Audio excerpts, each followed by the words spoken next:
Okay. So hello, welcome to AZB academy. So ഇന്നും നമ്മൾ നമ്മുടെ ഒരു നമ്മൾ ഓൾറെഡി ജോഗ്രഫിയിലെയും പൊളിറ്റിക്സിലെയും എല്ലാം ഇമ്പോർട്ടൻ്റ് ആയിട്ടുള്ള 2025 ഏറ്റവും പ്രധാനപ്പെട്ട ചോദ്യങ്ങളെല്ലാം കഴിഞ്ഞ 2 സെക്ഷനിൽ നമ്മൾ ഡിസ്കസ് ചെയ്തായിരുന്നു.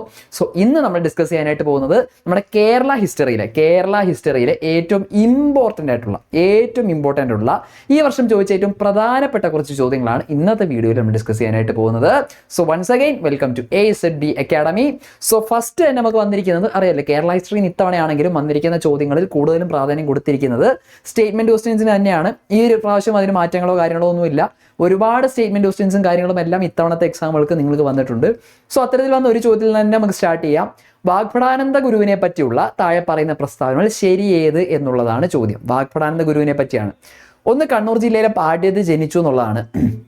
രണ്ടാമത്തെ സ്റ്റേറ്റ്മെന്റ് എന്ന് പറയുന്നത് 1906 തത്വപ്രകാശിക എന്ന വിദ്യാലയം സ്ഥാപിച്ചത് വാഗ്ഭടാനന്ദ ഗുരുവാണെന്ന് പറയുന്നുണ്ട്. മൂന്നാമത്തെ സ്റ്റേറ്റ്മെന്റ് 1914 ശിവയോഗി വിലാസം മാസിക ആരംഭിച്ചു. നാലാമത്തെ സ്റ്റേറ്റ്മെന്റ് 1947 ഗാന്ധിജിയുമായി കൂടിക്കാഴ്ച നടത്തി. ഈ 4 സ്റ്റേറ്റ്മെന്റിലാണ് തന്നിരിക്കുന്നത്. ഇതിൽ ഏതൊക്കെയാണ് ശരി എന്നുള്ളതാണ് ചോദ്യം. ഇതിനകത്ത് ചോദ്യം വന്നിരിക്കുന്നത്. ഒന്ന് പെട്ടെന്ന് നോക്കിയേ, പറയാൻ പറ്റുന്നുണ്ടോ പെട്ടെന്ന് നോക്കുക. ആദ്യം തന്നെ നിങ്ങൾക്ക് ഇതിൽ നിന്ന് ഒരു കാര്യം പഠിച്ചാൽ തന്നെ മനസ്സിലാക്കാം. നമ്മുടെ വാഗ്ഭടാനന്ദ ഗുരു മരിച്ച വർഷം എന്ന് പറയുന്നത് എത്രയാണ്? 1939 അദ്ദേഹം അന്തരിച്ചെന്നുള്ള കാര്യം എന്ത് ചെയ്യുക, ഓർക്കുക. 1939 അന്തരിച്ച വാഗ്ഭടാനന്ദ ഗുരുവിന് 1947 ഗാന്ധിജിയുമായിട്ട് കൂടിക്കാഴ്ച നടത്താനായിട്ട് സാധിക്കുമോ? ഇല്ല. അപ്പോൾ ഒരിക്കലും നാലാമത്തെ ഓപ്ഷൻ എന്താവില്ല, നാലാമത്തെ സ്റ്റേറ്റ്മെന്റ് ഒരിക്കലും ശരിയാവില്ല എന്നുള്ള കാര്യം ആദ്യമേ നിങ്ങൾ മനസ്സിലാക്കുക, അല്ലെ? അപ്പോൾ ഫോർത്ത് സ്റ്റേറ്റ്മെന്റ് ഓൾറെഡി എന്താണ്, തെറ്റാണ്. അടുത്ത് ഇനി നമുക്ക് 1 by 1 ഓരോന്നായിട്ട് നോക്കാം. കണ്ണൂർ ജില്ലയിലെ പാട്യത്ത് ജനിച്ചു, ശരിയാണ്. കണ്ണൂർ ജില്ലയിലെ പാട്യത്താണ് ആര് ജനിച്ചത്? നമ്മുടെ വാഗ്ഭടാനന്ദ ഗുരു ജനിച്ചത്. അതുപോലെ തന്നെ അദ്ദേഹം ആരംഭിച്ച വളരെ പ്രധാനപ്പെട്ട ഒരു വിദ്യാലയം അല്ലെങ്കിൽ ആശ്രമം എന്ന് പറഞ്ഞാലും ശരിയാണ്. 1906 തന്നെ അദ്ദേഹം ആരംഭിച്ച ഒരു വിദ്യാലയം അല്ലെങ്കിൽ ആശ്രമമാണ് ഏതെന്ന് പറയുന്നത്? തത്വപ്രകാശിക എന്ന് പറയുന്നത്, അല്ലെ? അതുപോലെ തന്നെ അദ്ദേഹം 1914 അദ്ദേഹം ആരംഭിച്ച പ്രധാനപ്പെട്ട ഒരു മാസികയാണ് ഏതെന്ന് പറയുന്നത്? ശിവയോഗി മാസിക എന്ന് പറയുന്നത്. അപ്പൊ ഈ സ്റ്റേറ്റ്മെന്റുകളെല്ലാം, രണ്ടാമത്തെ സ്റ്റേറ്റ്മെന്റും മൂന്നാമത്തെ സ്റ്റേറ്റ്മെന്റും എല്ലാം എന്താണ്, ശരിയാണ്, അല്ലെ? നാലാമത്തെ സ്റ്റേറ്റ്മെന്റ് വെച്ച് ബാക്കി 3 സ്റ്റേറ്റ്മെന്റ് ശരിയാണ്. അതുകൊണ്ട് തന്നെ കറക്റ്റ് ശരി ഉത്തരം എന്ന് പറയുന്നത് ഏതാണ്? നമ്മുടെ ഓപ്ഷൻ എ ആണ്. 1, 2, 3 എന്താണ്, ശരിയാണ്. അപ്പൊ ഫസ്റ്റ് സ്റ്റേറ്റ്മെന്റ് ആണ് ശരി ഉത്തരം വരുന്നത് കേട്ടോ. അപ്പൊ ഇതല്ലാതെ വാഗ്ഭടാനന്ദ ഗുരുവിനെ പറ്റി ബാക്കി പ്രധാനപ്പെട്ട എന്തെല്ലാം കാര്യങ്ങൾ നമുക്ക് അറിയാം? ഇത്രയും കാര്യങ്ങൾ മാത്രമാണോ? ഒരുപാട് കാര്യങ്ങൾ നമുക്ക് അറിയാമല്ലോ. അഭിനവ കേരളം എന്ന് പറയുന്ന മാസിക, അഭിനവ കേരളം സ്ഥാപിച്ചത് ആരാണ്? നമ്മുടെ വാഗ്ഭടാനന്ദ ഗുരുവാണല്ലേ. അഭിനവ കേരളം എന്ന് പറയുന്ന മാസിക അദ്ദേഹമാണ് ആരംഭിച്ചത്. അതറിയാലോ. ആത്മവിദ്യാസംഘം, അദ്ദേഹം ആരംഭിച്ച ആത്മവിദ്യാസംഘം എന്ന് പറയുന്ന ആ ഒരു സംഘടനയുടെ മുഖമാസികയായിരുന്നു അല്ലെങ്കിൽ മുഖപത്രമായിരുന്നു ഏതെന്ന് പറയുന്നത്? നമ്മുടെ അഭിനവ കേരളം എന്ന് പറയുന്നത് തന്നെ. അതുപോലെ തന്നെ ക്ഷേത്രങ്ങളിൽ നടന്ന ഇളനീരാട്ടം എന്ന് പറയുന്ന ഒരു ആചാരം തെറ്റാണ് എന്ന് ആദ്യമായി പ്രഖ്യാപിച്ച അല്ലെങ്കിൽ അതിനെതിരെ പ്രതിഷേധം ഉയർത്തിയ ഒരാളും കൂടിയാണ് ആരെന്ന് പറയുന്നത്? നമ്മുടെ വാഗ്ഭടാനന്ദ ഗുരു എന്ന് പറയുന്നത്. അതുപോലെ തന്നെ ഊരാളുങ്കൽ തൊഴിലാളി സഹകരണ സംഘം ആരംഭിച്ചത് ആരാണ്? നമ്മുടെ വാഗ്ഭടാനന്ദ ഗുരുവാണ്. ഊരാളുങ്കൽ കർഷക തൊഴിലാളി സഹകരണ സംഘം ആദ്യമായിട്ട് ആരംഭിച്ചത് അതും ആരാണ്? അതും നമ്മുടെ ആര് തന്നെയാണ്? വാഗ്ഭടാനന്ദ തന്നെയാണ്, അല്ലെ? വാഗ്ഭടാനന്ദ ഗുരു തന്നെയാണ്. അതുപോലെ പ്രീതിഭോജനം നടത്തിയത് ആരായിരുന്നു? ഇങ്ങനെ ഒരുപാട് കാര്യങ്ങൾ പ്രീതിഭോജനം നടത്തിയത് ആരാണ്? നമ്മുടെ വാഗ്ഭടാനന്ദനായിരുന്നു, അല്ലെ? അതുപോലെ ഇത്രയും പ്രധാനപ്പെട്ട കാര്യങ്ങളെല്ലാം നമുക്ക് എന്താണ്, പലതവണ മാറിയും തിരിഞ്ഞും എല്ലാം PSC വന്നതാണ്. അഭിനവ കേരള മാസിക. ആത്മവിദ്യാസംഘത്തിന്റെ സ്ഥാപകനാരാണ്? ഇളനീരാട്ടം എന്ന് പറയുന്ന ഒരു ആചാരത്തിന്റെ പ്രതിഷേധിച്ച സാമൂഹ്യ നവോത്ഥാന നായകനാരാണ്? ഊരാളുങ്കൽ സൊസൈറ്റി, അല്ലെ? അല്ലെങ്കിൽ ഊരാളുങ്കൽ കോഓപ്പറേറ്റീവ് സൊസൈറ്റി അല്ലെങ്കിൽ ഊരാളുങ്കൽ തൊഴിലാളി സഹകരണ സംഘം സ്ഥാപിച്ചത് ആരാണ്?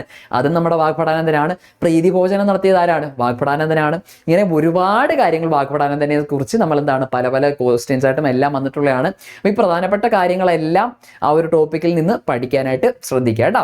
ഓക്കെ, അപ്പൊ അടുത്ത ചോദ്യത്തിലേക്ക് പോവാം. രണ്ടാമത്തെ ചോദ്യത്തിലേക്ക് പോകല്ലോ. രണ്ടാമത്തെ ചോദ്യം വരുന്നത് വൈക്കം സത്യാഗ്രഹവുമായി ബന്ധപ്പെട്ട, നമുക്ക് എപ്പോഴും അറിയാലോ PSCയിലെ ഒരു ഹോട്ട് ടോപ്പിക് തന്നെയാണ് ഏതെന്ന് പറയുന്നത്? കേരള ഹിസ്റ്ററിയിലെ വൈക്കം സത്യാഗ്രഹം. അതിൽ നിന്ന് ഉറപ്പായിട്ടും ചോദ്യങ്ങൾ വരാതെ പരീക്ഷകൾ ഉണ്ടായിട്ടുണ്ടോ? ഇല്ല. അപ്പൊ ഉറപ്പായിട്ടും ഇതിൽ വൈക്കം സത്യാഗ്രഹവുമായിട്ട് ബന്ധപ്പെട്ട താഴെ പറയുന്ന പ്രസ്താവന ശരിയായത് ഏതെന്നുള്ളതാണ് ചോദ്യം, അല്ലെ? ഒന്നാമത്തെ സ്റ്റേറ്റ്മെന്റ് നോക്കുക, സവർണജാഥ ഇതോടനുബന്ധിച്ച് നടന്നതാണ് എന്നാണ് പറയുന്നത്. സെക്കൻഡ് സ്റ്റേറ്റ്മെന്റ് എന്താണ്? EV രാമസ്വാമി നായ്ക്കർ സത്യാഗ്രഹത്തിൽ പങ്കെടുത്തു എന്ന് പറയുന്നുണ്ട്. മൂന്നാമത്തെ എന്താണ്? സത്യാഗ്രഹം അവസാനിക്കുമ്പോൾ സേതു ലക്ഷ്മിബായി ആയിരുന്നു തിരുവിതാംകൂറിലെ ഭരണാധികാരി എന്നാണ് പറയുന്നത്. അതുപോലെ നാലാമത്തെ സ്റ്റേറ്റ്മെന്റ് ക്ഷേത്രപ്രവേശനമായിരുന്നു സത്യാഗ്രഹികളുടെ ആവശ്യം എന്നും പറയുന്നുണ്ട്. ഇതിൽ ഏതൊക്കെ സ്റ്റേറ്റ്മെന്റുകളാണ് ശരി? നമുക്ക് ഓരോന്നായിട്ട് നമുക്കൊന്ന് പരിശോധിച്ച് നോക്കാം. സവർണജാഥ ഏതുമായിട്ട് ബന്ധപ്പെട്ടാണ്? വൈക്കം സദ്യയോട് ബന്ധപ്പെട്ടാണോ നടത്തിയത്? ഒരു സംശയം വേണ്ട, ശരിയാണല്ലേ. സവർണജാഥ നടത്തിയത് ഏതുമായിട്ട് ബന്ധപ്പെട്ട് തന്നെയാണ്? നമ്മുടെ വൈക്കം സത്യാഗ്രഹയോട് ബന്ധപ്പെട്ട് തന്നെയാണ് എന്ത് നടത്തുന്നത്? നമ്മുടെ സവർണജാഥ നടത്തുന്നത് അല്ലേ. അതിനകത്ത് ഒരു സംശയവും വേണ്ട. 1924 ഒന്ന് ഓർത്തിരിക്കുക കേട്ടോ. നമുക്കറിയാലോ 1924 നവംബർ 1 എന്ത് നമുക്കറിയാലോ. 1924 മാർച്ച് 30 ഏത് ആരംഭിക്കുന്നത്? മാർച്ച് 30 നമ്മുടെ ഏത് ആരംഭിക്കുന്നത്? നമ്മുടെ വൈക്കം സത്യാഗ്രഹം ആരംഭിക്കുന്നത്. അങ്ങനെയാണെങ്കിൽ 1924 നവംബർ 1 ഏത് നടത്തുന്നത്? അല്ലെങ്കിൽ സവർണ വിഭാഗത്തിന്റെ പിന്തുണയും കൂടെ ഈ വൈക്കം സത്യാഗ്രഹത്തിന് അനിവാര്യമാണ് എന്ന് ഗാന്ധിജി പറഞ്ഞതനുസരിച്ച് നമ്മുടെ മന്നത്ത് പത്മനാഭന്റെ നേതൃത്വത്തിൽ അല്ലെ, മന്നത്ത് പത്മനാഭന്റെ നേതൃത്വത്തിൽ എവിടെ മുതലാണ്? വൈക്കം മുതൽ തിരുവനന്തപുരം വരെ നടത്തിയ സവർണ വിഭാഗത്തിൽപ്പെട്ടവർ മാത്രം പങ്കെടുത്ത യാത്രയാണ് ഏതെന്ന് പറയുന്നത്? നമ്മുടെ സവർണ ജാഥ എന്ന് പറയുന്നത് അല്ലെ. സവർണ ജാഥ എന്ന് പറയുന്നത് 1924 നവംബർ 1 വൈക്കം സത്യാഗ്രഹത്തിന് പിന്തുണ നൽകിക്കൊണ്ട് തന്നെയാണ് ഏത് നടത്തുന്നത്? സവർണ ജാഥ നടത്തുന്നത്. അപ്പൊ അതിനകത്ത് സംശയമൊന്നും വേണ്ട. ഒന്നാമത്തെ സ്റ്റേറ്റ്മെന്റ് എന്താണ്? ശരിയാണ് അല്ലെ.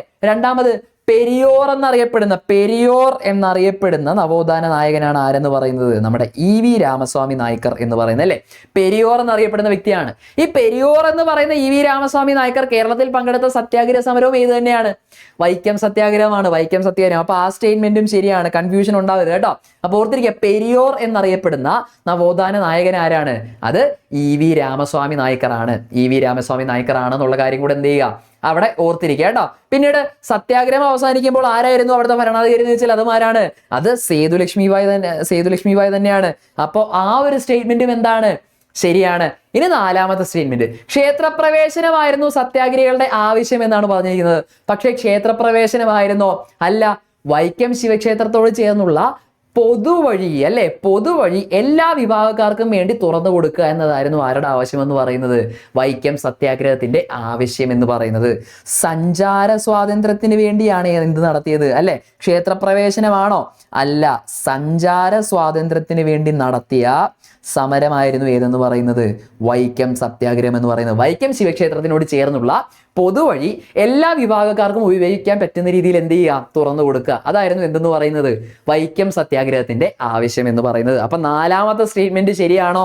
അല്ല, കൺഫ്യൂഷൻ. പെട്ടെന്ന് കയറുമെങ്കിൽ ക്ഷേത്രപ്രവേശനം അല്ലേ എന്നൊക്കെ തോന്നും. ക്ഷേത്രമല്ലേ, വൈക്കം ശിവക്ഷേത്രമൊക്കെ വരുമ്പോൾ ക്ഷേത്രപ്രവേശനം എന്നൊക്കെ തോന്നും. അല്ല, പക്ഷെ ക്ഷേത്രത്തോട് ചേർന്നുള്ള പൊതുവഴി എല്ലാവർക്കും ഉപയോഗിക്കാൻ സാധിക്കുക എന്നുള്ളതായിരുന്നു എന്തെന്ന് പറയുന്നത്? അതിന്റെ ആവശ്യമെന്നാണ്. അപ്പൊ നാലാമത്തെ സ്റ്റേറ്റ്മെന്റ് എന്താണ്? തെറ്റാണ്. അപ്പൊ ഇവിടെയും ശരി ഉത്തരം വരുന്ന ഏത് തന്നെയാണ്? ഓപ്ഷൻ എ തന്നെയാണ്. ഓപ്ഷൻ എ തന്നെയാണ് അല്ലെ. അപ്പോൾ എന്തൊക്കെയാണ് വൈക്കം സത്യാഗ്രഹത്തിന്റെ മറ്റ് പ്രത്യേകതകൾ എന്തൊക്കെയാണ്? ഒന്ന് ഓർത്ത് നോക്കിയാൽ പറയാൻ പറ്റുന്നുള്ളൂ. നോക്കി, നമ്മൾ പറഞ്ഞല്ലോ 1924 മാർച്ച് 30 എന്ത് ചെയ്യുന്നത്? ഇത് ആരംഭിക്കുന്നത് എന്നുള്ള കാര്യമൊക്കെ നമ്മൾ പറഞ്ഞു അല്ലേ. അപ്പൊ ബാക്കി എന്തൊക്കെ കാര്യങ്ങൾ ഓർത്തിരിക്കുക? അയിത്തത്തിനെതിരെ ഇന്ത്യയിൽ നടന്ന ആദ്യ സത്യാഗ്രഹം അല്ലെ, അയിത്തത്തിനെതിരെ ഇന്ത്യയിൽ നടന്ന ആദ്യ സംഘടിത സമരം കൂടിയാണ് ഏതെന്ന് പറയുന്നത്? നമ്മുടെ വൈക്കം സത്യാഗ്രഹം എന്ന് പറയുന്നത് അല്ലെ. അയിത്തത്തിനെതിരെ നടന്ന ഇന്ത്യയിലെ ആദ്യത്തെ സംഘടിത സമരം ഏതാണെന്ന് ചോദിച്ചാൽ ഏതാണ്? അത് നമ്മുടെ 1924 വൈക്കം സത്യാഗ്രഹമാണ് എന്നുള്ള കാര്യം എന്ത് ചെയ്യുക? നിങ്ങൾ അവിടെ ഓർത്തിരിക്കുക. നമ്മുടെ അതുപോലെ ഏത് കോൺഗ്രസ് സമ്മേളനത്തിലാണ് നമ്മുടെ വൈക്കം സത്യാഗ്രഹം അല്ലെങ്കിൽ ഇതിനെതിരെ നിയമനിർമ്മാണം വേണമെന്നുള്ള ആവശ്യം ആദ്യം വന്നതെന്ന് ചോദിച്ചാൽ 1923 കാക്കിനഡ സമ്മേളനത്തിലാണ് അല്ലെ. കോൺഗ്രസിന്റെ കാക്കിനഡ സമ്മേളനത്തിൽ ആരാണ്? നമ്മുടെ TK മാധവനാണ് എന്ത് ചെയ്യുന്നത്? ആദ്യമായിട്ട് ഈ ഒരു വൈക്കം ക്ഷേത്രത്തിലെ പ്രശ്നം എന്ത് ചെയ്യുന്നത്? അവിടെ ഉന്നയിക്കുന്നത് TK മാധവനാണ് കേട്ടോ. TK മാധവനാണെന്നുള്ള കാര്യം എന്ത് ചെയ്യുക? അവിടെ ഒന്ന് ഓർത്തിരിക്കുക. അപ്പൊ ഇത്രയും കാര്യങ്ങളാണ് പ്രധാനമായിട്ട് ഓർത്തിരിക്കേണ്ടത്. സവർണജാഥയുടെ കാര്യം കൂടെ നിങ്ങൾ ഏതിന്റെ കൂടെ തന്നെ പഠിക്കുക? വൈക്കം സത്യാഗ്രഹത്തിന്റെ കൂടെ തന്നെ നിങ്ങൾ എന്ത് ചെയ്യുക? പഠിച്ചിരിക്കാനായിട്ട് ശ്രദ്ധിക്കുക കേട്ടോ. അപ്പോൾ ഇതാണ് രണ്ടാമത്തെ ചോദ്യം വരുന്നത്. വളരെ പ്രധാനപ്പെട്ട ടോപ്പിക്കാണ്, ഒരു കാരണവശാലും മറക്കാൻ പാടില്ലാത്തതുമാണ്. അപ്പൊ നമുക്ക് തേർഡ് ക്വസ്റ്റ്യൻ നോക്കാമല്ലോ. മൂന്നാമത്തെ ക്വസ്റ്റ്യൻ നോക്കുക. ഈ താഴെ പറയുന്നവയിൽ ശ്രീനാരായണ ഗുരു രചിച്ച ഗ്രന്ഥം ഏത് എന്നുള്ളതാണ് ചോദ്യം. ശ്രീനാരായണ ഗുരു രചിച്ച ഗ്രന്ഥം ഏതാണെന്നുള്ളത്? ഓപ്ഷൻ എ അരുൾനൂലാണോ? ഓപ്ഷൻ ബി ആദിഭാഷയാണോ? Option C Vedadhikara Nirupanam and option D Navamanjari. ഇതിൽ ഏതാണ് ശ്രീനാരായണ ഗുരു രചിച്ച കൃതി എന്നുള്ളതാണ് ചോദ്യം. ഒരു സംശയം ഉണ്ടായിരുന്നു, ശ്രീനാരായണ ഗുരു രചിച്ച കൃതി എന്ന് പറയുന്നത് ഏതാണ്? നമ്മുടെ ഓപ്ഷൻ ഡി ആണ് കേട്ടോ. ഓപ്ഷൻ ഡി നവമഞ്ജരിയാണ്. ഇത് മറ്റാർക്കുമല്ല, ചട്ടമ്പി സ്വാമികൾക്ക് വേണ്ടി നമ്മുടെ ശ്രീനാരായണ ഗുരു സമർപ്പിച്ച കൃതി ഏതാണ് എന്ന് ചോദിച്ചാൽ അതും ഏത് തന്നെയാണ്? അതും നവമഞ്ചരി തന്നെയാണ് കേട്ടോ. ചട്ടമ്പി സ്വാമികൾക്ക് വേണ്ടി അദ്ദേഹം സമർപ്പിച്ച അല്ലെങ്കിൽ ശ്രീനാരായണ ഗുരു സമർപ്പിച്ച കൃതി കൂടിയാണ് ഏതെന്ന് പറയുന്നത്? നവമഞ്ചരി എന്ന് പറയുന്നത്. അപ്പൊ ഇത് കൂടാതെ അദ്ദേഹത്തിന്റെ കുറെ കൃതികൾ നമുക്ക് പഠിക്കണം. നമുക്കറിയില്ല, ദൈവദശകമുണ്ട്, ആത്മോപദേശ ശതകമുണ്ട്, അതുപോലെ കുറെ കൃതികൾ നമുക്ക് എന്ത് ചെയ്യാനുണ്ട്? പഠിക്കാനായിട്ടുണ്ട്. ദൈവദശകം, ആത്മോപദേശ ശതകം, അതുപോലെ കുറെ കൃതികൾ. അതുപോലെ തിരുക്കുറൽ എന്ന് പറയുന്ന വളരെ പ്രസിദ്ധമായ തമിഴ് കൃതി മലയാളത്തിലേക്ക് തർജ്ജമ ചെയ്തതും ആരാണ്? നമ്മുടെ ശ്രീനാരായണ ഗുരുവാണ്. പക്ഷെ അദ്ദേഹത്തിന്റെ ആദ്യ സാഹിത്യ രചന ഏതാണെന്ന് ചോദിച്ചാൽ അത് ഏതാണ്? അത് ഗജേന്ദ്രമോക്ഷം വഞ്ചിപ്പാട്ടാണ് കേട്ടോ. അദ്ദേഹത്തിന്റെ ആദ്യ കൃതി, ശ്രീനാരായണ ഗുരുവിന്റെ ആദ്യ കൃതി ഏതാണെന്ന് ചോദിച്ചാൽ അത് ഏതാണ്? അത് ഗജേന്ദ്രമോക്ഷം വഞ്ചിപ്പാട്ടാണെന്നുള്ള കാര്യം കൂടെ എന്ത് ചെയ്യുക? നിങ്ങളൊന്ന് ഓർത്തിരിക്കുക. ഒരു ക്വസ്റ്റ്യൻ ആണ് കേട്ടോ, അതും കൂടെ ഓർത്തിരിക്കുക. ഗജേന്ദ്രമോക്ഷം വഞ്ചിപ്പാട്ടാണെന്നുള്ള കാര്യം എന്ത് ചെയ്യുക? അവിടെ ഒന്ന് ഓർത്തിരിക്കാനായി ശ്രദ്ധിക്കുക. ഇനി ബാക്കി കൃതികളും കൂടെ. ഇതിൽ അരുൾനൂൽ ആരുടെ കൃതിയാണ് എന്ന് ചോദിച്ചാൽ അത് വൈകുണ്ഠസ്വാമികളുടെ കൃതിയാണ് കേട്ടോ. അപ്പോൾ അരുൾനൂൽ ആരുടെ കൃതിയാണ്? അത് വൈകുണ്ഠസ്വാമികളുടെ കൃതിയാണ്. അതുപോലെ ആദിഭാഷയാണെങ്കിലും വേദാധികാര നിരൂപണമാണെങ്കിലും അത് ആരുടെ കൃതിയാണ്? ചട്ടമ്പി സ്വാമികളുടെയും കൃതിയാണ് കേട്ടോ. ഈ രണ്ട് കൃതിയും, വേദാധികാര നിരൂപണവും അതുപോലെ തന്നെ എന്താണ് ആദിഭാഷയും, ഈ രണ്ട് കൃതികളും രചിച്ചത് ആരാണ്? അത് ചട്ടമ്പി സ്വാമികൾ രചിച്ച കൃതിയാണെന്നുള്ള കാര്യം കൂടെ എന്ത് ചെയ്യുക? അവിടെ ഒന്ന് ഓർത്തിരിക്കാനായിട്ട് ശ്രദ്ധിക്കുക കേട്ടോ. ക്ലിയർ ആണല്ലോ? ഓക്കെ ഉള്ള. അപ്പൊ ഇമ്പോർട്ടൻ്റ് ആയുള്ള കുറെ കാര്യങ്ങൾ ഒരു ഒറ്റ ക്വസ്റ്റിൽ തന്നെ നമ്മൾ പഠിച്ചിട്ടുണ്ട്. ശ്രീനാരായണ ഗുരുവിന്റെ കൃതികളുടെ പേര്, അദ്ദേഹത്തിന്റെ ആദ്യ കൃതി, ചട്ടമ്പി സ്വാമികൾ രചിച്ച പ്രധാനപ്പെട്ട രണ്ട് കൃതികൾ, വൈകുണ്ഠ സ്വാമികളുടെ പ്രധാനപ്പെട്ട കൃതി, ഇതെല്ലാം ഈ ചോദ്യത്തിൽ നിന്ന് കിട്ടിയിട്ടുണ്ട്. ഇതേ രീതിയിൽ പഠിക്കുക കേട്ടോ. ഇതേ രീതിയിൽ പഠിക്കാനായിട്ട് എപ്പോഴും ശ്രദ്ധിക്കുക. സോ അടുത്ത നമുക്ക് വരുന്ന നാലാമത്തെ ക്വസ്റ്റ്യൻ ആണ്. കുറിച്യ കലാപവുമായിട്ട് ബന്ധപ്പെട്ട ഒരു ചോദ്യമാണ്. 1812 വയനാട്ടിൽ നടന്ന കുറിച്യ കലാപവുമായി ബന്ധപ്പെട്ട പ്രസ്താവനകൾ താഴെ പറയുന്നതിൽ ഏതെല്ലാം എന്നുള്ളതാണ് ചോദ്യം. അപ്പൊ ഏതൊക്കെയാണ്? ഫസ്റ്റ് സ്റ്റേറ്റ്മെന്റ് നോക്കുക. ബ്രിട്ടീഷുകാർ അഗ്മിത നികുതി ചുമത്തിയത് കലാപത്തിനിടയാക്കി എന്നാണ് പറയുന്നത്. രണ്ടാമത്തെ സ്റ്റേറ്റ്മെന്റ് എന്താണ്? രാജ്മഹൽ കുന്നുകളിലാണ് കലാപം നടന്നതെന്നുള്ളതാണ് പറയുന്നത് അല്ലെ. മൂന്നാമത്തെ സ്റ്റേറ്റ്മെന്റ് നോക്കുക. കലാപത്തെ പഠിക്കാൻ ബ്രിട്ടീഷ് ഗവൺമെന്റ് വില്യം ലോഗൻ കമ്മീഷനെ നിയോഗിച്ചു അല്ലെ. വില്യം ലോഗൻ കമ്മീഷൻ നിയോഗിച്ചു എന്നാണ് പറയുന്നത്. ആൻഡ് ഫോർത്ത് സ്റ്റേറ്റ്മെന്റ് കലാപത്തിന് നേതൃത്വം നൽകിയത് രാമൻ നമ്പി ആയിരുന്നു എന്നാണ് പറയുന്നത്. ഇതിൽ ഏതൊക്കെ ഓപ്ഷൻസ് ആണ് ശരി? ഓരോന്നായിട്ട് നമുക്ക് നോക്കാമല്ലോ. ആദ്യം തന്നെ നോക്കുക. കുറിച്യ കലാപത്തിന്റെ പ്രധാനപ്പെട്ട കാരണം എന്ന് പറയുന്നത് വയനാട് പ്രദേശത്ത് എന്താണ്? ബ്രിട്ടീഷുകാർ നടപ്പിലാക്കിയ നികുതി പരിഷ്കാരങ്ങൾ തന്നെയായിരുന്നു. അപ്പൊ ആദ്യത്തെ സ്റ്റേറ്റ്മെന്റ് കറക്റ്റ് അല്ലേ? ആണ്. ബ്രിട്ടീഷുകാർ അമിത നികുതി ചുമത്തിയത് എന്തിന് കാരണമായത്? നമ്മുടെ കുറിച്യ കലാപത്തിന് കാരണമായത് അല്ലെ.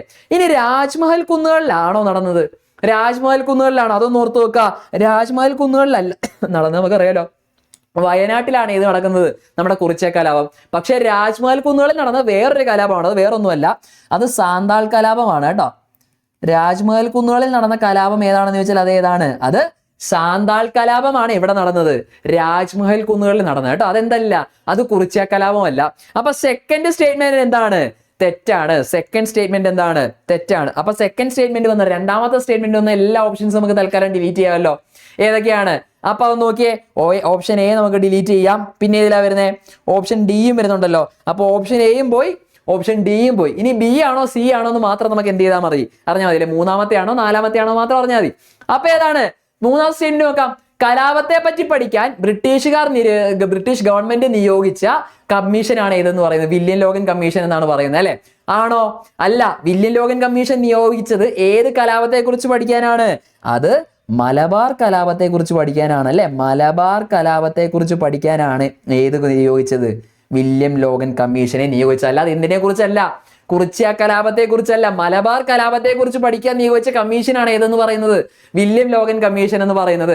അപ്പൊ മൂന്നാമത്തെ സ്റ്റേറ്റ്മെന്റും എന്താണ്? തെറ്റാണെന്നുള്ള കാര്യം ഇതിൽ നിന്ന് മനസ്സിലാക്കുക. അപ്പൊ 3 വരുന്ന ഓപ്ഷൻ കളയുമ്പോഴത്തേക്ക് ഏതാണ്? ഓപ്ഷൻ ബിയും നമുക്ക് പോയി. സോ ഫോർത്ത് സ്റ്റേറ്റ്മെന്റ് എത്താതെ തന്നെ നമുക്ക് ആൻസർ കിട്ടിക്കഴിഞ്ഞു. റൈറ്റ് ആൻസർ ഏതാണ്? ഓപ്ഷൻ സി ആണ്. ഓപ്ഷൻ സി ആണ് കേട്ടോ ശരിയായ ഉത്തരം. അപ്പൊ ആരാണ് ഈ കലാപത്തിന് നേതൃത്വം നൽകിയ വ്യക്തികളിൽ ഒരാളാണ് ആരെന്ന് പറയുന്നത്? രാമൻ നമ്പി എന്ന് പറയുന്നത്. രാമൻ നമ്പി എന്ന് പറയുന്നത് ഇതിന് നേതൃത്വം നൽകിയ നേതാക്കന്മാരിൽ ഒരാളാണ് കേട്ടോ. അപ്പൊ ഓർത്തിരിക്കുക, നമ്മൾ പറഞ്ഞല്ലോ 1812 നടന്ന അവിടുത്തെ എന്താണ്? ഒരു ആദിവാസി പ്രക്ഷോഭം കൂടി, അവിടുത്തെ നികുതി പരിഷ്കാരങ്ങൾക്കെതിരെയുള്ള ഒരു ആദിവാസി പ്രക്ഷോഭമായിരുന്നു ഏതെന്ന് പറയുന്നത്? നമ്മുടെ കുറിച്യ കലാപം എന്ന് പറയുന്നത് അല്ലെ. എവിടെയാണ് നടന്നത്? വയനാടിലാണ് നടന്നത് അല്ലെ. വയനാടിലാണ് നടന്നതെന്നുള്ള കാര്യം എന്ത് ചെയ്യുക? അവിടെ ഒന്ന് ഓർത്തിരിക്കാനായിട്ട് ശ്രദ്ധിക്കുക. അതുപോലെ പ്രധാനമായിട്ടും ഏതൊക്കെ വേളാണ്? കുറിച്യ വിഭാഗവും അതുപോലെ കുറുമ്പരുമാണ് അല്ലെ. കുറിച്യയും അതുപോലെ കുറുമ്പരുമാണ് പ്രധാനമായിട്ടും ഏത് പ്രക്ഷോഭത്തിൽ പങ്കെടുത്തത്? ഈ ഒരു പ്രക്ഷോഭത്തിൽ പങ്കെടുത്തത്. അതുപോലെ ഇവരുടെ മുദ്രാവാക്യമായിരുന്നു എന്തെന്ന് പറയുന്നത്? വട്ടത്തൊപ്പിക്കാരെ പുറത്താക്കുക.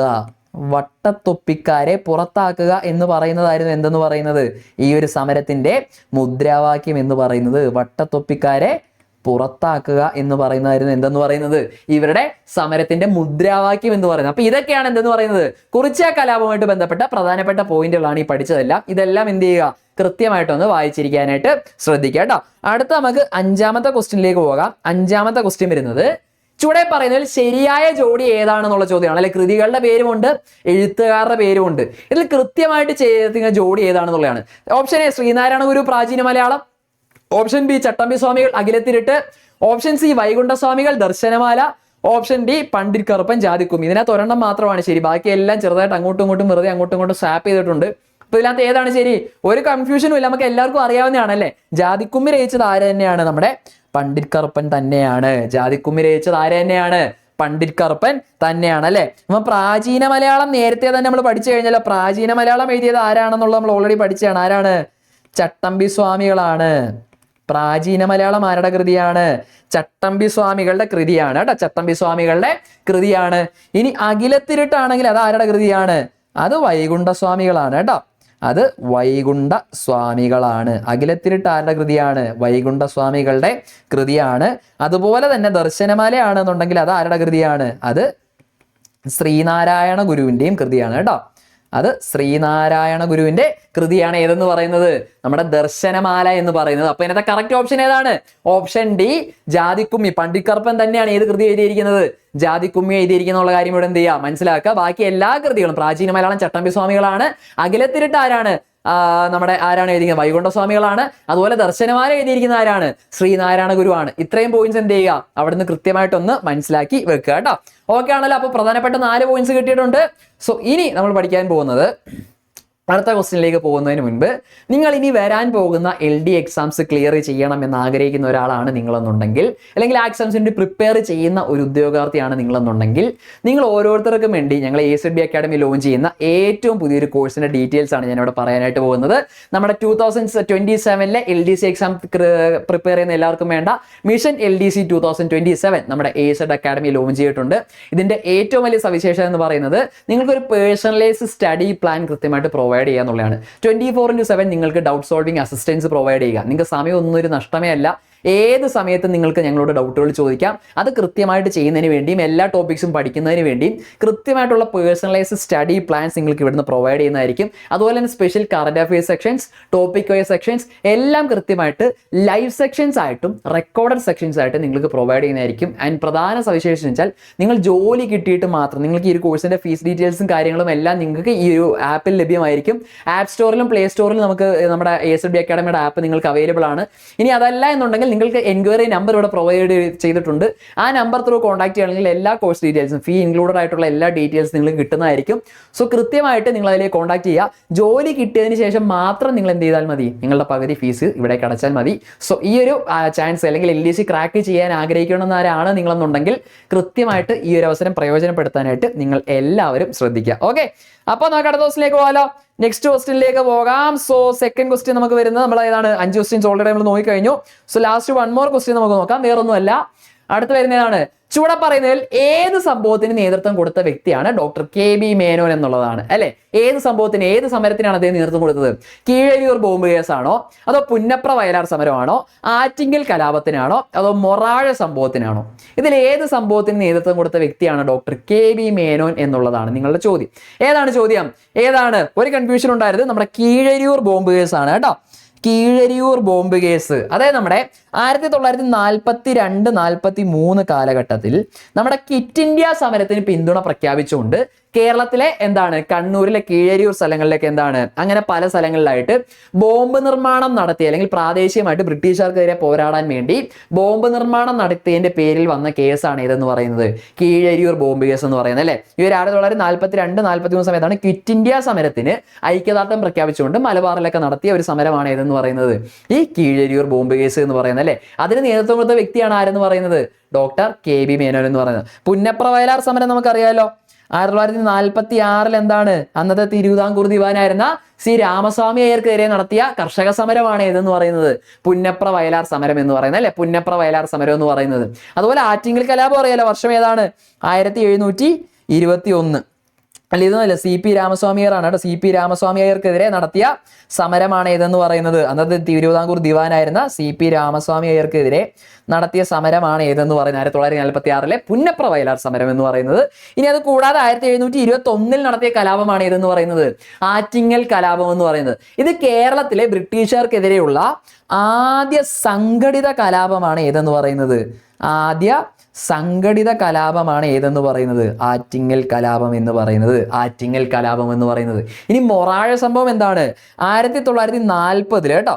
1940 ഇന്ത്യ എന്താണ്, രണ്ടാം ലോക മഹായുദ്ധത്തിൽ, ഇന്ത്യയെ രണ്ടാം ലോക മഹായുദ്ധത്തിൽ പങ്കാളിയാക്കിയതിൽ പ്രതിഷേധിച്ച് കേരളത്തിൽ ആരംഭിച്ചൊരു സമരമാണ് ഏതെന്ന് പറയുന്നത്, മൊറാഴ സമരം എന്ന് പറയുന്നത്. മൊറാഴ സമരം എന്ന് പറയുന്നത് ഇന്ത്യയെ രണ്ടാം ലോക മഹായുദ്ധത്തിൽ ഇന്ത്യയെ പങ്കാളിയാക്കിയതിലുള്ള പ്രതിഷേധമായിരുന്നു ഏതെന്ന് പറയുന്നത്, മൊറാഴ സംഭവം എന്ന് പറയുന്നത് കേട്ടോ. അപ്പൊ ഈ സമരങ്ങൾ എന്തൊക്കെയാണെന്നുള്ളതും കാര്യങ്ങളും എല്ലാം എന്ത് ചെയ്യുക, ഒന്ന് പഠിച്ചില്ല. അപ്പൊ ഡോക്ടർ KV മേനോൻ ഏത് സമരമായിരുന്നു എന്ന് ചോദിച്ചാൽ ഏതിനകത്താണ്, കീഴരിയൂർ ബോംബ് കേസിനാണ് അദ്ദേഹം എന്ത് ചെയ്തത്, നേതൃത്വം കൊടുത്തതെന്നുള്ള കാര്യം എന്ത് ചെയ്യുക, അവിടെ ഒന്ന് ഓർത്തിരിക്കുക കേട്ടോ.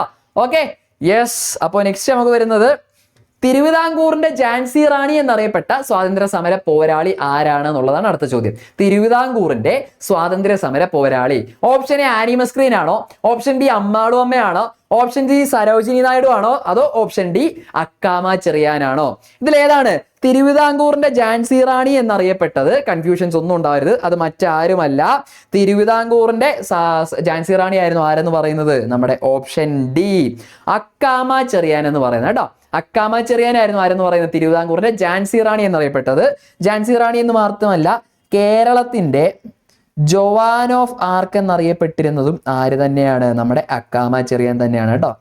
കേരളത്തിന്റെ ജോവാൻ ഓഫ് ആർക്ക് എന്നറിയപ്പെട്ടതും ആര് തന്നെയാണ്, നമ്മുടെ അക്കാമ ചെറിയാൻ തന്നെയാണ്. കേരളത്തിന്റെ ഝാൻസി റാണി എന്നറിയപ്പെട്ടതും ആര് തന്നെയാണ്, അക്കാമ ചെറിയാൻ തന്നെയാണ്. അല്ലെങ്കിൽ കേരളത്തിൽ അത്ര വലിയ രീതിയിലൊന്നും സ്ത്രീകൾ ഈ സമരത്തിൽ പങ്കെടുക്കാതിരുന്ന കാലഘട്ടത്തിൽ അതിന് വളരെയധികം പ്രാധാന്യം കൊടുത്ത ഒരു വ്യക്തിയും കൂടിയാണ് ആരെന്ന് പറയുന്നത്, നമ്മുടെ അക്കാമ ചെറിയാൻ എന്ന് പറയുന്നത്. അപ്പൊ അന്നത്തെ എന്താണ്, അതുപോലെ തന്നെ ഒരു വ്യക്തിയായിരുന്നു ആരെന്ന് പറയുന്നത്, നമ്മുടെ ആനി മസ്ക്രീനും. അതും കൂടെ ഓർത്തിരിക്കുക കേട്ടോ. കേരളത്തിൽ നിന്നുള്ള, ഓക്കെ, അപ്പൊ ആൻസർ എന്താണ്, ഓപ്ഷൻ ഡി ആണ്. അപ്പൊ ആനി മസ്ക്രീന്റെ പ്രത്യേകത ഓർത്തിരിക്കുക, കേരളത്തിൽ നിന്നുള്ള ആദ്യ വനിതാ ലോക്സഭാ അംഗം ആരാണ്, നമ്മുടെ ആനി മസ്ക്രീൻ ആണ്. ആദ്യ വനിതാ ലോക്സഭാ അംഗമാണ് ആരെന്ന് പറയുന്നത്, നമ്മുടെ തിരുവനന്തപുരത്ത് നിന്നുള്ള ലോക്സഭാ അംഗമായിരുന്നു കേട്ടോ. അപ്പൊ കേരളത്തിൽ നിന്ന് ആദ്യ വനിതാ ലോക്സഭാംഗമായിരുന്നു ആരെന്ന് പറയുന്നത്, ആനി മസ്ക്രീൻ എന്ന് പറയുന്നത്. അതുപോലെ തന്നെ കേരളത്തിൽ നിന്നുള്ള ആദ്യ വനിതാ മന്ത്രിമാരിലും ഒരാളാണ് ആര്, നമ്മുടെ ആനി മസ്ക്രീൻ അല്ലെ. ആദ്യ വനിതാ മന്ത്രിമാരിലും ഒരാളാണ് ആരെന്ന് പറയുന്നത്, നമ്മുടെ ആനി മസ്ക്രീൻ എന്ന് പറയുന്നത്. അപ്പൊ ആ കാര്യം കൂടെ ഒന്ന് ഓർത്തിരിക്കുക.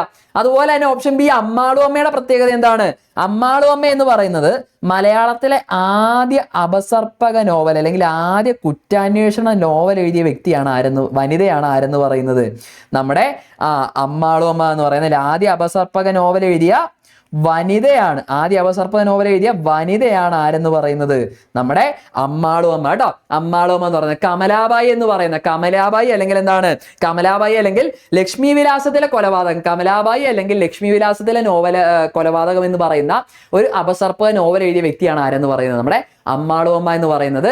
അതെന്താണ്, മലയാളത്തിൽ ഒരു വനിത എഴുതിയ ആദ്യ അപസർപ്പക നോവൽ കൂടിയാണ് ഏതെന്ന് പറയുന്നത്, ഈ കമലാബായി എന്ന് പറയുന്നത് കേട്ടോ. അതുപോലെ സരോജിനി നായിഡു അറിയാമല്ലോ, ഇന്ത്യയുടെ വാനമ്പാടി, ഇന്ത്യയുടെ വാനമ്പാടി എന്നറിയപ്പെടുന്ന, ഇന്ത്യയുടെ വാനമ്പാടി എന്നറിയപ്പെടുന്ന സ്വാതന്ത്ര്യ സമര സേനാനിയായിരുന്നു ആരെന്ന് പറയുന്നത്, നമ്മുടെ സരോജിനി നായിഡു എന്ന് പറയുന്നത് അല്ലെ, സരോജിനി നായിഡു എന്ന് പറയുന്നത്. അപ്പൊ ഇത്രയും കാര്യങ്ങൾ അവർ മുന്നിൽ നടക്കുക. അപ്പൊ തിരുവിതാംകൂറിന്റെ ഝാൻസി റാണി അല്ലെങ്കിൽ കേരളത്തിന്റെ ജോവാൻ ഓഫ് ആർക്ക് എന്നൊക്കെ അറിയപ്പെടുന്ന വനിത ആരാണെന്ന് ചോദിച്ചാൽ അത് ആരാണ്, അത് അക്കാമ ചെറിയാനാണ് കേട്ടോ. അക്കാമ ചെറിയാനാണ്. അപ്പൊ ഒരു കൺഫ്യൂഷൻ ഉണ്ടാവരുത്.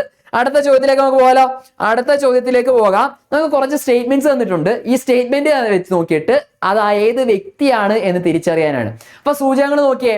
1904 ഒക്ടോബറിൽ ബ്രിട്ടീഷ് ഇന്ത്യയിലെ മലബാർ ജില്ലയിൽ ജനനം. 1927 ഇന്ത്യൻ നാഷണൽ കോൺഗ്രസ് ചേർന്നു. പിന്നീട് അദ്ദേഹം കമ്മ്യൂണിസ്റ്റ് പാർട്ടിയിൽ അംഗമായി. മൂന്നാം സ്റ്റേറ്റ്മെന്റ്, എന്റെ ജീവിതകഥ എന്ന് പറയുന്നത് അദ്ദേഹത്തിന്റെ ആത്മകഥയാണ്. അപ്പോൾ ഈ ആത്മകഥ കുറേ പേർക്ക് അറിയായിരിക്കും. ബാക്കി വർഷങ്ങളും കാര്യങ്ങളൊന്നും കിട്ടിയില്ല എന്നുണ്ടെങ്കിൽ പോലും ആത്മകഥ, എന്റെ ജീവിതകഥ എന്ന് പറയുന്ന ആത്മകഥ നമുക്കറിയാമല്ലോ. ആ ക്ലൂ വെച്ച് നോക്കുക, ആര് തന്നെയാണ്, ഓപ്ഷൻ സി AK ഗോപാലനാണ് കേട്ടോ. ഈ സ്റ്റേറ്റ്മെന്റിന്റെ ആൻസർ എന്ന് പറയുന്നത് എന്താണ്, അദ്ദേഹം 1904 ഒക്ടോബർ ബ്രിട്ടീഷ് ഇന്ത്യയിൽ മലബാറിൽ ജനിച്ചു. ആദ്യം ഇന്ത്യൻ നാഷണൽ കോൺഗ്രസ് ആണ്, പിന്നീട് അദ്ദേഹം എന്തായി, കമ്മ്യൂണിസ്റ്റ് പാർട്ടിയിൽ അംഗമായി. പിന്നീട് അദ്ദേഹത്തിന്റെ ആത്മകഥയാണ് എന്ന് പറയുന്നത് എന്റെ ജീവിതകഥ എന്ന് പറയുന്നത്. അതുപോലെ അറിയാലോ, നമുക്ക് എപ്പോഴും വരുന്നതാണ് നമ്മുടെ ഗുരുവായൂർ സത്യാഗ്രഹം. ഗുരുവായൂർ സത്യാഗ്രഹത്തിന്റെ വോളണ്ടിയർ ക്യാപ്റ്റൻ ആയിരുന്നു ആരെന്ന് പറയുന്നത്, ഗുരുവായൂർ സത്യാഗ്രഹത്തിന്റെ വോളണ്ടിയർ ക്യാപ്റ്റൻ ആയിരുന്നു ആരെന്ന് പറയുന്നത്? നമ്മുടെ AKG എന്ന് പറയുന്നത് ഗുരുവായൂർ സത്യാഗ്രഹത്തിന്റെ വോളണ്ടിയർ ക്യാപ്റ്റൻ ആണ്. അപ്പൊ അറിയാലോ, ഇത്രയും സ്റ്റേറ്റ്മെന്റ്സ് വെച്ച് ഇതെല്ലാം AKG കുറിച്ച് എന്ത് ചെയ്യുക, പഠിച്ചിരിക്കുക. അതുപോലെ ആത്മകഥ പറഞ്ഞുകൊണ്ട് തന്നെ വേറൊരു കാര്യം കൂടെ ഞാൻ പറഞ്ഞുതരാം. എൻ്റെ ജീവിതകഥ എന്ന് പറയുന്നത് AK ഗോവൻലി ആണെന്നുണ്ടെങ്കിൽ EMS നമ്പൂതിരിപ്പാടിന്റെ ആത്മകഥയുടെ പേര് ഒന്ന് ഓർത്തിരിക്കുക. സിമ്പിൾ ആണ്. അദ്ദേഹത്തിന്റെ ആത്മകഥയുടെ പേര് എന്താണ്? ആത്മകഥ എന്ന് തന്നെയാണ് കേട്ടോ, വേറെ പേരുകളൊന്നും വരുന്നില്ല. ആത്മകഥ എന്ന് തന്നെയാണ്. ആരുടെ? EMS നമ്പൂതിരിപ്പാടിന്റെ ആത്മകഥ ഏതാണെന്ന് ചോദിച്ചാൽ അതിന്റെ പേര് എന്ത് തന്നെയാണ്? ആത്മകഥ. ആത്മകഥ എന്ന് തന്നെയാണ് കേട്ടോ. അപ്പൊ ഇത്രയും കാര്യങ്ങൾ ആ ഒരു ക്വസ്റ്റ്യൻ പഠിച്ചിരിക്കുക. നമുക്കിനി അടുത്ത ഒരു ക്വസ്റ്റ്യനിലേക്ക് കൂടെ പോവാം. 9ാമത്തെ ക്വസ്റ്റ്യൻ വരുന്നത് barrister GP Pillai. Barrister GP Pillai താഴെ പറയുന്ന ഏത് സംഭവവുമായി ബന്ധപ്പെട്ട നേതാവാണെന്നുള്ളതാണ്. അത് ഈഴവ മെമ്മോറിയൽ ആണോ, നിവർത്തന പ്രക്ഷോഭമാണോ, ഗുരുവായൂർ സത്യാഗ്രഹമാണോ, മലയാളി മെമ്മോറിയൽ ആണോ? ഏതുമായിട്ട് ബന്ധപ്പെട്ട നേതാവാണ് ബാരിസ്റ്റർ GP പിള്ള എന്ന് പറയുന്നത്? ഇത് ഏത് സംഭവത്തിനാണ് ബാരിസ്റ്റർ GP പിള്ള നേതൃത്വം കൊടുത്തത്? അറിയാലോ, ഏതാണ് നമ്മുടെ ഗാന്ധിജി, മഹാത്മാഗാന്ധി അദ്ദേഹത്തിന്റെ ആത്മകഥയിൽ പരാമർശിച്ചിരിക്കുന്ന ഏക മലയാളിയാണ് ആരെന്ന് പറയുന്നത്? ബാരിസ്റ്റർ GP പിള്ള എന്ന് പറയുന്നത് അല്ലെ. അപ്പോൾ അദ്ദേഹം നേതൃത്വം കൊടുത്തത് ഏത് സംഭവത്തിനാണ് എന്ന് ചോദിച്ചാൽ അത് മലയാളി മെമ്മോറിയലിനാണ്. മലയാളി മെമ്മോറിയലിനാണ് അല്ലെ. എന്താണ് മലയാളി മെമ്മോറിയൽ? 1891 ജനുവരി 1-ന് അന്നത്തെ രാജാവായിരുന്ന, അല്ലെങ്കിൽ അന്നത്തെ തിരുവിതാംകൂർ രാജാവായിരുന്ന ശ്രീമൂലം തിരുനാളിന് സമർപ്പിച്ച ഒരു ഹർജിയാണ് ഏതെന്ന് പറയുന്നത്? നമ്മുടെ മലയാളി മെമ്മോറിയൽ എന്ന് പറയുന്നത് അല്ലെ. മലയാളി മെമ്മോറിയൽ എന്ന് പറയുന്നത് എന്തായിരുന്നു ഇതിന്റെ മുദ്രാവാക്യം എന്ന് പറയുന്നത്? തിരുവിതാംകൂറുകാർക്ക് എന്ന് പറയുന്ന മുദ്രാവാക്യത്തോടു കൂടി, അല്ലെങ്കിൽ ആ ഒരു ലഘുലേഖയോട് കൂടി അന്നത്തെ തിരുവിതാംകൂർ രാജാവായിരുന്ന ശ്രീമൂലം തിരുനാളിന് 1891 ജനുവരി 1-ന് സമർപ്പിച്ച ഒരു ഹർജിയാണ് എന്തെന്ന് പറയുന്നത്? മലയാളി മെമ്മോറിയൽ എന്ന് പറയുന്നത്. അതായത് തിരുവിതാംകൂർ ഭരണസമിതിയുടെ കീഴിലുള്ള പൊതു നിയമനങ്ങളിലേക്ക് അവിടുത്തെ തമിഴ് ബ്രാഹ്മണന്മാർക്ക് എന്തുണ്ടായിരുന്നു? മുൻതൂക്കം ഉണ്ടായിരുന്നു. അത് ഒഴിവാക്കിയിട്ട് തിരുവിതാംകൂറുകാർക്ക് കൂടുതൽ പ്രാധാന്യം കൊടുക്കുക, ഇല്ലെങ്കിൽ അവർക്ക് അർഹമായ പ്രാധാന്യം പൊതു നിയമനങ്ങളിൽ കൊടുക്കുക എന്ന ആവശ്യത്തോടു കൂടി ഈ 1891 ജനുവരി 1-ന് ശ്രീമൂലം തിരുനാളിന് സമർപ്പിച്ച ഹർജിയാണ് ഏതെന്ന് പറയുന്നത്? നമ്മുടെ മലയാളി മെമ്മോറിയൽ എന്ന് പറയുന്നത് കേട്ടോ. മലയാളി മെമ്മോറിയൽ എന്ന് പറയുന്നത് അതിന്റെ വേറെ സ്പെഷ്യലിലൂടെ ആ ഒരു ഹർജിയിൽ ആദ്യം ഒപ്പുവെച്ച വ്യക്തിയാണ് ആരെന്ന് പറയുന്നത്? KP ശങ്കരമേനോൻ കേട്ടോ. ആരാണ്? KP ശങ്കരമേനോനാണ് ആ ഹർജിയിൽ ഒപ്പിട്ട ആദ്യത്തെ വ്യക്തി എന്ന് പറയുന്നത്. ആരാണ്? KP ശങ്കരമേനോനാണ് കേട്ടോ. KP ശങ്കരമേനോനാണ്. ഇതിന്റെ പിന്നിൽ പ്രവർത്തിച്ച ഒരു സാഹിത്യകാരൻ കൂടിയുണ്ട്. ആ സാഹിത്യകാരൻ ആരാണ്? അദ്ദേഹം CV രാമൻപിള്ളയാണ്. മലയാളി മെമ്മോറിയലിന് പിന്നിൽ പ്രവർത്തിച്ച സാഹിത്യകാരൻ ആരാണെന്ന് ചോദിച്ചാൽ അതാരാണ്? അത് CV രാമൻപിള്ളയാണെന്നുള്ള കാര്യം കൂടെ എന്ത് ചെയ്യുക, അവിടെ ഒന്ന് ഓർത്തിരിക്കുക. ഓക്കെ. അപ്പൊ 1891 മലയാളി മെമ്മോറിയലിൽ നിന്ന് പ്രചോദനം ഉൾക്കൊണ്ട് 1896 സമർപ്പിച്ചൊരു ഹർജിയാണ് ഏതെന്ന് പറയുന്നത്? നമ്മുടെ ഈഴവ മെമ്മോറിയൽ എന്ന് പറയുന്നത്. 1896 ഏത് സമർപ്പിക്കുന്നത്? ഈഴവ മെമ്മോറിയൽ സമർപ്പിക്കുന്നത്. ഇതിന് നേതൃത്വം കൊടുത്തത് ആരാണ്? ഇതിന് നേതൃത്വം കൊടുത്തത് നമ്മുടെ ഡോക്ടർ പൽപ്പു ആണ് കേട്ടോ. ഡോക്ടർ പൽപ്പു ആണ് ഏതിന് നേതൃത്വം കൊടുക്കുന്നത്? നമ്മുടെ 1896 ഈഴവ മെമ്മോറിയലിന് നേതൃത്വം കൊടുക്കുന്ന ആരാണ്? നമ്മുടെ ഡോക്ടർ പൽപ്പു ആണ് കേട്ടോ. മലയാളി മെമ്മോറിയലിൽ നിന്ന് പ്രചോദനം ഉൾക്കൊണ്ടാണ് എന്ത് രൂപീകരിക്കുന്നത്, എന്ത് ഹർജി സമർപ്പിക്കുന്നത്? 1896 ഈഴവ മെമ്മോറിയൽ സമർപ്പിക്കുന്നുള്ള കാര്യം കൂടെ എന്ത് ചെയ്യുക, അവിടെ ഒന്ന് ഓർത്തിരിക്കുക കേട്ടോ. അപ്പൊ ഈ ബാക്കി രണ്ടും കൂടെ നമുക്ക് നോക്കാമല്ലോ. നമുക്കിനി നിവർത്തന പ്രക്ഷോഭവും വരുന്നുണ്ട്, അതുപോലെ ഏതും വരുന്നുണ്ട്, നമുക്ക് ഗുരുവായൂർ സത്യാഗ്രഹവും വരുന്നുണ്ട്. അപ്പൊ നിവർത്തന പ്രക്ഷോഭം ആദ്യം ഒന്ന് നോക്കാം. ആദ്യം ഒന്ന് ഓർത്തിയ നമ്മുടെ 1932 കേട്ടോ. 1932 നടന്നൊരു സമരമാണ് ഇതെന്ന് പറയുന്നത് നമ്മുടെ നിവർത്തന പ്രക്ഷോഭം എന്ന് പറയുന്നത്. ഇവിടെ എന്താണ് എപ്പോഴും ഓർത്തിരിക്കുക, നമ്മുടെ ക്രിസ്ത്യൻ സമുദായം അല്ലെങ്കിൽ ഈഴവ ക്രിസ്ത്യൻ മുസ്ലിം സമുദായങ്ങൾ ഒരുമിച്ച് നടത്തിയ ഒരു പ്രക്ഷോഭമായിരുന്നു ഏതെന്ന് പറയുന്നത്? നിവർത്തന പ്രക്ഷോഭം എന്ന് പറയുന്നത്. ഈ നിവർത്തനം എന്ന് പറയുന്ന വാക്ക് അവിടെ ഉപയോഗിച്ചത് IC ചാക്കോ ആണ്. IC ചാക്കോ ആണ്. അതുപോലെ നിങ്ങൾ പൊതു നിയമനങ്ങളെ തുല്യത ഉറപ്പുവരുത്താൻ വേണ്ടി തന്നെയായിരുന്നു ഈ പ്രക്ഷോഭം നടത്തിയതും. അതുകൊണ്ട് ഓർത്തിരിക്കുക, നമ്മുടെ കേരള PSC രൂപീകൃതമാകാൻ കാരണമായ പ്രക്ഷോഭം കൂടിയാണ് ഏതെന്ന് പറയുന്നത്? നമ്മുടെ നിവർത്തന പ്രക്ഷോഭം എന്ന് പറയുന്നത് കേട്ടോ. ഒരിക്കലും മറക്കരുത്. കേരള PSC രൂപീകരിക്കാൻ കാരണമായ പ്രക്ഷോഭം ഏതാണെന്ന് ചോദിച്ചാൽ 1932 നിവർത്തന പ്രക്ഷോഭമാണ് എന്നുള്ള കാര്യം എന്ത് ചെയ്യുക, അവിടെ ഓർത്തിരിക്കാനായിട്ട് ശ്രദ്ധിക്കുക. അടുത്ത ഗുരുവായൂർ സത്യാഗ്രഹം ആണെങ്കിൽ ഏത് വർഷമാണ്? അത് 1931 അതായത് ഗുരുവായൂർ ക്ഷേത്രത്തിലേക്ക് എല്ലാ വിഭാഗക്കാർക്കും അല്ലെങ്കിൽ എന്താണ് എല്ലാ വിഭാഗങ്ങൾക്കും പ്രവേശനം വേണം അല്ലെങ്കിൽ ക്ഷേത്രപ്രവേശനത്തിന് വേണ്ടി നടത്തിയ ഒരു പ്രക്ഷോഭമായിരുന്നു ഏതെന്ന് പറയുന്നത് ഗുരുവായൂർ സത്യാഗ്രഹം എന്ന് പറയുന്നത്. ഈ സത്യാഗ്രഹത്തിന്റെ ക്യാപ്റ്റൻ ആരായിരുന്നു? അത് കെ കേളപ്പനായിരുന്നു. അന്നത്തെ സത്യാഗ്രഹ കമ്മിറ്റിയുടെ ക്യാപ്റ്റൻ എന്ന് പറയുന്നത് ആരായിരുന്നു? പ്രസിഡന്റ് എന്ന് പറയുന്നത് കെ കേളപ്പനായിരുന്നു. വോളണ്ടിയർ ക്യാപ്റ്റൻ ആരാണെന്നുള്ള ഓൾറെഡി നമ്മൾ പറഞ്ഞതാണ്. അതാരാണ്? AKG ആയിരുന്നു അല്ലെ. വോളണ്ടിയർ ക്യാപ്റ്റൻ ആരായിരുന്നു? AKG ആയിരുന്നു. അപ്പൊ ഇത്രയും കാര്യങ്ങൾ എന്ത് ചെയ്യുക, ഈ ഒരു ക്വസ്റ്റ്യനിൽ നിന്നും പഠിച്ചിരിക്കുക. ഇഴവ മെമ്മോറിയൽ ആണെങ്കിലും മലയാളി മെമ്മോറിയൽ ആണെങ്കിലും നിവർത്തന പ്രക്ഷോഭം ഗുരുവായൂർ സത്യാഗ്രഹം എല്ലാം നമ്മുടെ കേരള PSCയിലെ ഹോട്ട് ടോപ്പിക്സ് തന്നെയാണ്. അപ്പൊ ഈ പറഞ്ഞ പോയിന്റ് എല്ലാം നിങ്ങൾ എന്ത് ചെയ്യുക, കൃത്യമായിട്ട് ഓർത്തിരിക്കുക കേട്ടോ. ഓക്കെ ആണല്ലോ, സെറ്റ് ആണല്ലോ. അപ്പൊ നമുക്ക് ഒരു ക്വസ്റ്റ്യൻ കൂടെ നോക്കാം, ഒറ്റ ക്വസ്റ്റ്യൻ കൂടെ. സാമൂഹ്യ പരിഷ്കർത്താക്കളും അവർ രൂപം നൽകിയ പ്രസ്ഥാനങ്ങളുമാണ് താഴെ നൽകിയിരിക്കുന്നത്. ഇതിൽ തെറ്റായി രേഖപ്പെടുത്തിയിരിക്കുന്നത് ഏതാണെന്നുള്ളതാണ് കണ്ടെത്തേണ്ടത് അല്ലെ. ജോഡി തന്നിട്ടുണ്ട്, ഇതിൽ തെറ്റായത് ഒരെണ്ണമുണ്ട്, അതേതാണ് കണ്ടെത്തിയത്. ഓപ്ഷൻ എ വാഗ്ഭടാനന്ദൻ ആത്മവിദ്യാ സംഘം. ശരിയാണോ? ആത്മവിദ്യാ സംഘം രൂപീകരിച്ച് വാഗ്ഭടാനന്ദനാണോ? ആണ്. അതിനകത്ത് ഒരു സംശയം വേണ്ട. ആത്മവിദ്യാ സംഘം സ്ഥാപിച്ച ആരാണ്? നമ്മൾ ആ ഫസ്റ്റ് ക്വസ്റ്റിലെ പറഞ്ഞാണ്, അത് വാഗ്ഭടാനന്ദൻ തന്നെയാണ്, ഒരു സംശയം വേണ്ട. ഇനി യോഗക്ഷേമ സഭ സ്ഥാപിച്ച ആരാണ്? VT ഭട്ടതിരിപ്പാടാണോ? ശരിയാണല്ലോ. യോഗക്ഷേമ സഭ സ്ഥാപിച്ചത് ആര് തന്നെയാണ്? VT ഭട്ടതിരിപ്പാട് തന്നെയാണ്. അപ്പൊ രണ്ടാമത്തെ ഓപ്ഷനും എന്താണ്? ശരിയാണല്ലേ. ഇനി ഓപ്ഷൻ C ആണ് വരുന്നത്. കുമാരഗുരുദേവനാണോ സമത്വ സമാജം സ്ഥാപിച്ചത്? അല്ല. സമത്വ സമാജം സ്ഥാപിച്ചത് വൈകുണ്ഠസ്വാമികളാണ് അല്ലെ. സമത്വ സമാജം സ്ഥാപിച്ചത് ആരാണ്? വൈകുണ്ഠസ്വാമികളാണ്. അപ്പൊ ഓപ്ഷൻ C ആണ് എന്ത് തെറ്റ് വരുന്നത് അല്ലെ. അപ്പം ശരി ഉത്തരം ഏതാണ്? ഓപ്ഷൻ C ആണ്. തെറ്റായ ജോഡി എന്ന് പറയുന്നത് ഏതാണ്? ഓപ്ഷൻ C ആണ്. പണ്ഡിറ്റ് KP കറുപ്പനാണോ അരേ സമാജം? ആണ്. അരേ സമാജം സ്ഥാപിച്ചത് ആരാണ്? പണ്ഡിറ്റ് KP കറുപ്പനാണ്. അപ്പം സമത്വ സമാജം സ്ഥാപിച്ചത് ആരാണ്? വൈകുണ്ഠസ്വാമികളാണെന്നുള്ള കാര്യം ഓർത്തിരിക്കുക. ഇനി കുമാരഗുരുദേവൻ സ്ഥാപിച്ച സംഘടന ഏതാണെന്ന് അല്ലെങ്കിൽ നൽകിയ പ്രസ്ഥാനം ഏതാണെന്ന് ചോദിച്ചാൽ അത് പ്രത്യക്ഷ രക്ഷാ ദൈവസഭയാണ് കേട്ടോ. കുമാരഗുരുദേവൻ സ്ഥാപിച്ച ഏതാണ്? അത് പ്രത്യക്ഷ രക്ഷാ ദൈവസഭയാണ് കേട്ടോ. പ്രത്യക്ഷ രക്ഷാ ദൈവസഭയാണ് ആര് സ്ഥാപിച്ചത്?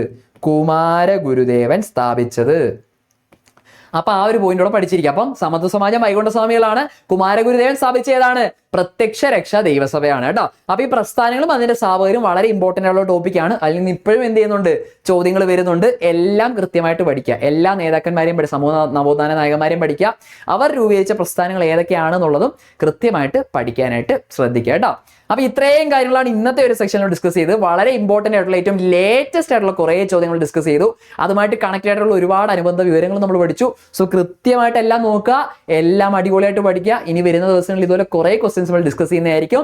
സോ അത് കൃത്യമായിട്ട് കാണുന്നതിന് വേണ്ടി എല്ലാവരും നമ്മുടെ ചാനൽ സബ്സ്ക്രൈബ് ചെയ്യുക, ലൈക്ക് ചെയ്യുക, ഫോളോ ചെയ്യുക. ഓക്കെ, സോ അടുത്ത സെക്ഷനിൽ കാണാം. ഇന്നത്തെ ദിവസം എല്ലാവർക്കും നല്ല അടിപൊളി ഉഷാർ ദിവസമായിട്ട് വൺസ് അഗൈൻ എല്ലാവർക്കും ആശംസിക്കുകയാണ്.